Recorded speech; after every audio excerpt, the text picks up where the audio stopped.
This week's Parshat we learned about Lot, and the last thing we learned about Lot, the last thing we find is that he's getting drunk and in disgrace. And similarly, we actually find a couple of weeks ago with Noah, last thing we learned about Noah was him getting drunk. His career in the Torah ends in disgrace. So certainly if you look at the Torah perspective, you would think that it's not so positive. And yet you find that what do we do on Friday night? With a glass of wine in our hand, we recite the Kiddush, the holiness. And we declare the holiness of the day with, again, the same cup of wine in our hand. And in fact, we learned that the wine is the most spiritual of all drinks.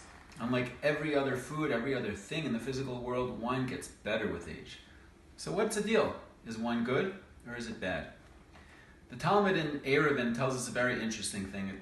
One of the words for wine besides yayin in the Torah is tirosh, and it derives from the word rosh, which means a head, but it could also be spelled rash, which means poor or destitute. And the Gemara says that zacha na'aseh rosh. If you use wine properly, you can become a head, a rosh, you can become a leader. Lo zacha na'aseh rash. If you're not worthy of it, if you don't use it properly, you become destitute. And therein lies the key to wine.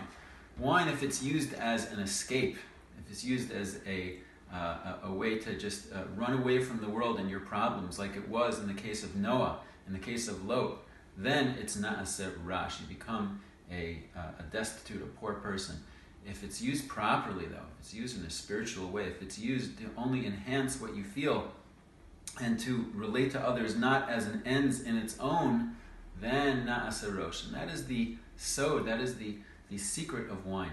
So may we all drink wine properly, use it properly, not run away from our problems, and enhance our lives. L'chaim, Baruch Ata Adonai Eloheinu Melech Haolam, Borei Peri HaGafen.